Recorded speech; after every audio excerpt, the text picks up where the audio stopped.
As we all know, there is an unconditional support from United States to Israel.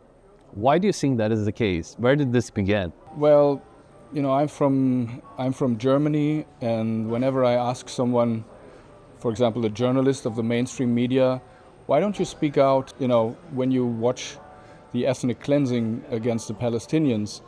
And they tell me we have a huge pro-Israel lobby, and Germany also has the special case of, you know, political complete 100% solidarity, or because of certain historical reasons, you know, of course, the Holocaust issue, siding with Israel. And most people also say that about the United States. The lobby and the money that is going through AIPAC, the American Israel Political Action Committee, is just immense. And a lot of people also say that maybe Trump was bought by some AIPAC money. That's one reason. I've seen interviews with American politicians, senators, who are just they are also religious fundamentalists, and they believe in the idea of, you know, this Old Testament idea of Israel is a chosen country, United States is a chosen country.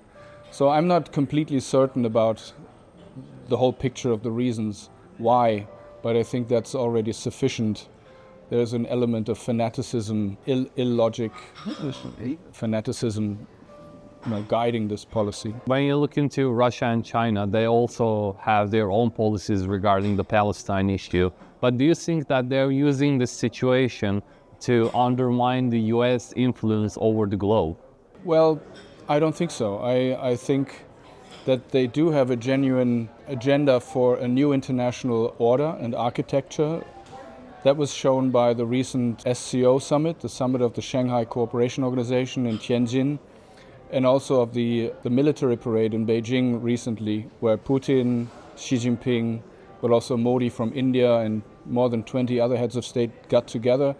And they basically said, we need an international order which is not only serving the interests of the established powers of the recent 500 years, Europe as the former colonial powers, but also the United States after 1945, or the intention that we have now from the BRICS countries, from the SCO countries, is to completely eradicate colonialism and poverty, backwardness, politically being a second class, a third class country called the third world, developing nations.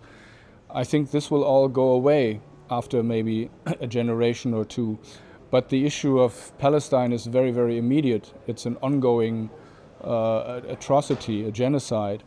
So I don't think that there's going to be like an immediate solution coming from the BRICS, but they can offer an incentive and say, we need to rebuild the entire area, not just Gaza and the West Bank, and the entire region around it has a common economic incentive to develop. You know, there is too much desert, it's desertification. You have a lack of fresh water, you have no real industries. You know, there could be a huge upgrade of the entire region, because it's also a crossroads. You know, the Middle East is a crossroads between Africa and Eurasia. So the BRICS could say this is an area of strategic importance. The Chinese have already said, I think, that the area could cooperate with the Belt and Road Initiative. I think the only proper way that they would support is to go through the United Nations and to activate the Uniting for Peace resolution, because the United States will always block any policy in the United Nations Security Council. But there is a process that they cannot block it in the United Nations General Assembly. Once Palestine is accepted as a state and has a statehood and becomes part of the United Nations, they can make totally different decisions, you know, by building the institutions and by reaching out to China, to Russia, to India, to all the emerging powers in the BRICS bloc, and say, we need your cooperation, not only politically, but especially economically, and thus create a different paradigm in the region. When you look into the discussions that's been taking place in the last 5 to 10 years, especially regarding multipolarity and unipolarity, the Americans like to call it the rules-based order, especially after the 7th of October and everything that followed, people have the idea that United States is sacrificing the so-called rules-based order for the sake of Israel by helping and aiding in such genocide and all atrocities that's being currently committed. Do you agree with this notion? Well, I think that it is true in a certain sense, because it's an indefensible case. You cannot defend, even if you are against the actions on October 7, 2023 by Hamas and others, and even if you are against certain countries in the region like Iran or Lebanon, you cannot defend what's happening right now. So the more you put an effort into finding all kinds of rationalizations and explanations why you still support Israel, I think this will backfire all the more. It's the same in other cases. If you go against the global south, if you think these countries are still occupied by the IMF and the World Bank to produce the raw materials that we need, I mean the developed world in Europe and America need, if you think that system will be tolerated for another month or year, you're completely wrong.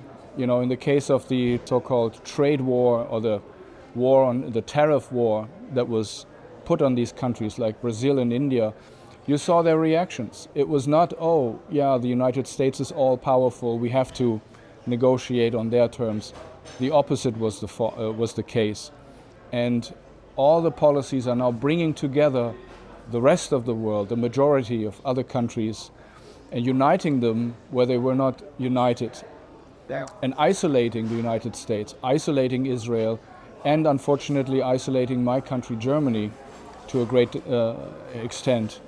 And that process cannot be reversed. And I think we need to mobilize the rational forces in the United States, in Germany, and hopefully also in Israel. Opposition exists, we know that, so they can actually make an internal change in the political landscape.